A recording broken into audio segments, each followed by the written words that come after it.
Hey everyone, welcome back to Engelbard. You know, my first episode on the good, the bad, and the fugly Amiga ports was so popular that I've decided there's no way I can't do another one. Well, I'm doing another one anyway.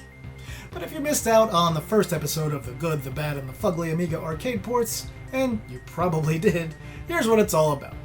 The Amiga has a reputation for having absolutely terrible arcade ports. But the reality is, the quality of the conversions was all over the map. So in each episode, I take a look at one good arcade port, one bad arcade port, and one fugly arcade port. So the good and the bad ones, well, those are pretty self-explanatory. A fugly one is one that's ugly and otherwise is pretty good gameplay-wise. And there's quite a few examples of that on the Amiga. In today's episode, I'll be taking a look at 3 side-scrolling brawlers for the Amiga that are all of varying quality. The games I'll be looking at are Double Dragon 2, Double Dragon, and Golden Axe. Are you excited for us to get started? Well, I'm starting anyway. We begin with the arcade version of Double Dragon 2. Not the best brawler in the world, that's for sure. It was a low-effort sequel made to cash in on that crazy money Double Dragon 1 had brought in. The graphics were basically the same quality as the original, the sound was maybe a bit higher quality, and the gameplay was, I would say, generally worse, thanks to its wacky control scheme. All in all, Double Dragon 2 was good. Not great, but good. Like the original, it suffers from quite a bit of slowdown, and at times it can actually be considerably worse in this sequel, especially when very large characters fill the screen. How does the trusty old Amiga handle Double Dragon 2? Let's see!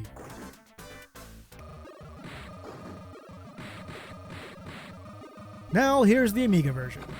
Yeah, we've got the typical color reduction since in its most commonly used resolution, the original Amiga line could only display 32 of 4096 colors. And yeah, the frame rate is lower, which was the case with the majority of Amiga arcade ports. We've got music, but it's a single original track that wasn't present in the arcade game, and you have to manually enable it by pressing F2 after the game begins. And before anyone asks, yes, this is how it was on a real Amiga back in the day. I have this game. Gameplay is quite a bit different than the arcade game, and in some ways, I think I actually kind of prefer this one. It plays a little more like Final Fight than Double Dragon 2, oddly enough. The arcade game has attack left, attack right, and jump buttons. On the Amiga, we only get our one action button. The devs wisely decided to change things up, so plain punches are more effective. And it really works, so kudos to these folks for making a pretty good version of Double Dragon 2. But all is certainly not perfect in Double Dragon 2 land on the Amiga. You see, the gameplay is good and it offers 2-player simultaneous play, and yes, it does resemble the arcade version visually. The downside is, there are some characters who relentlessly attack you when you're knocked down, and when this happens, it can be impossible for you to get up without getting hit and knocked down immediately after getting back up, over and over again until you die. If this one error had been fixed, this would have been a great port instead of a good one. Oh well. Side by side, the Amiga version holds up pretty well. It's got all the levels from the arcade game, the sound effects are pretty much the same, yeah, the color reduction and lower frame rate are pretty obvious, but overall you could still see that the effort was put into making this one look and play well. It's a shame they didn't use the arcade music and that it's only got one music track that you have to manually enable, but the track is okay and vastly preferable to sound effects only during gameplay. We'll look at just a tad more. Another bonus for the Amiga version is that it doesn't have any of the awful slowdown from the arcade version of the game, and often throws even more characters on screen than the original. The minus, on the other hand, is that the AI, which is not great on the arcade one, is even worse in the Amiga version.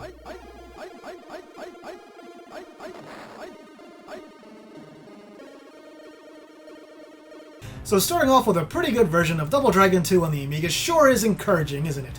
It just makes me feel all warm and fuzzy. Now let's look at the Amiga port of the original Double Dragon. Here's the arcade version of Double Dragon. This is one of my favorite scrolling brawlers, and indeed one of my favorite arcade games of all time. Double Dragon is a true classic and might be the single most important game in the history of its genre, despite not being the absolute first. This game inspired so many others that came afterwards, and I can't say enough good things about it. It looks great, it plays great, it sounds great, it's just a great, great game. Yeah, it has some pretty awful slowdown, but other than that, pretty great. Now, the Amiga handled Double Dragon 2 pretty darn well, so surely we can expect the port of Double Dragon to be of similar quality, right? Right?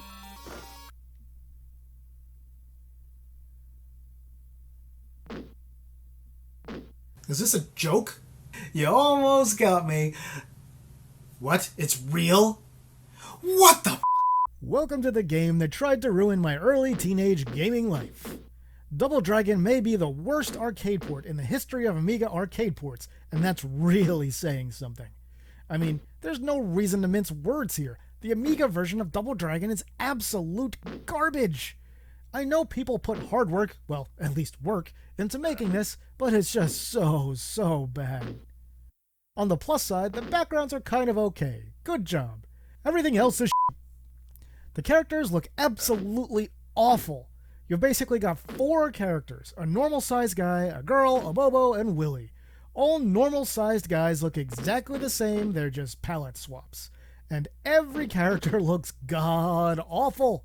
The animation stinks, the control stinks, the gameplay in general is about as bad as you could possibly expect. The sound effects are bad, and there's absolutely no in-game music. The only music is an awfully sampled, quick looping section of the level 1 music from the arcade version that plays on the title screen in this one. This is the game I discussed in the last episode, where my brother bought it, brought it home, and I was flipping out because I was so excited and I really imagined a perfect arcade port on my 16-bit Amiga as soon as the game loaded up. I had never been so disappointed with a game, either before or since I got this one at any point in my entire life. Double Dragon for the Amiga is that bad. And here's both versions side by side. Yeah, you won't have any problems telling which game is which here, will ya? The Amiga version is just such an absolute train wreck. Here, enjoy some more footage while I rail on the awful Amiga port just a little bit more. The control is a mess, your moves feel weak and like they barely connect, pulling off kicks and knee smashes is just kind of random. It doesn't feel like you can actually do them on purpose when you want to. On top of that, the knee smash. My god, just look at this.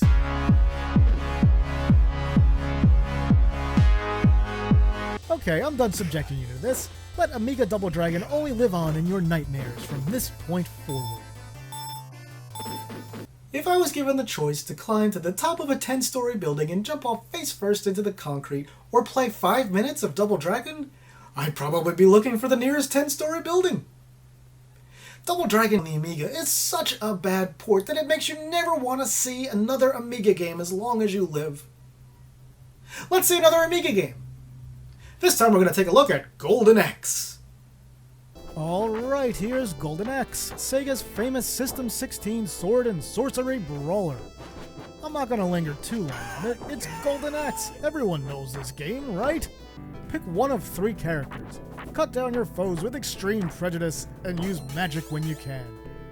Like the arcade version of Double Dragon, the arcade version of Golden Axe is an absolute classic. We get 5 levels of scrolling beat-em-up action, complete with a host of nice ugly enemies to cut down, along with creatures to ride and giant bosses to defeat. How'd the Amiga port turn out? Yikes, what happened to the colors on this one? Yeah, like we discussed before, the Amiga is limited in how many it can display, but it's not that limited. I mean, some arcade ports done from similar hardware look very much closer to the source material than Golden Axe. We have the usual sacrifices made here, such as a low frame rate, cutback animation, and the loss of sound channels. But hey, at least it's got some music. The operative word being so, because there's only 2 tracks for regular levels in this game, and they switch off after each level. You've also got the campfire music and the Death Adder music as well. Just looking at this, you might not think it's that fugly, but oh, you'd be mistaken. Fugliness is a state of mind, my retro gaming friends. You see, this game is so sloppy that there are several points where you actually end up walking through or on what should be impassable scenery. That combined with a lot of the weird color choices really make this one stand out as kind of an ugly looking game. But hey, at least the turtle kind of looks like it should, and the eagle has the right color eye for the most part. Seeing the arcade and Amiga versions side by side, you can really tell just how ugly the Amiga version is. Now, despite its visual shortcomings, Amiga Golden Axe plays pretty well. Unlike the horrendous mess that was Double Dragon, your characters actually do what you want them to when you want them to do it. Despite having to reduce the 3-button control scheme down to 1 button, the Amiga version still handles pretty well. You use a combination of joystick taps and the button to execute your different moves, and all the ones from the arcade game are present, even if they don't exactly function the same way. If you ever play this version, the magic button is the left Alt key for player 1 and the right Alt key for player 2. You're welcome for that. In the end, Amiga Golden Axe may not be pretty, but it mostly gets the job done. It's generally still playable despite being kinda ugly and with just so-so music. In the end, I would say Amiga Golden Axe is still worth trying, especially if you're an Amiga fan that happened to miss out on it back in the day. Just bear in mind that this doesn't really play like the arcade version, but it's still okay.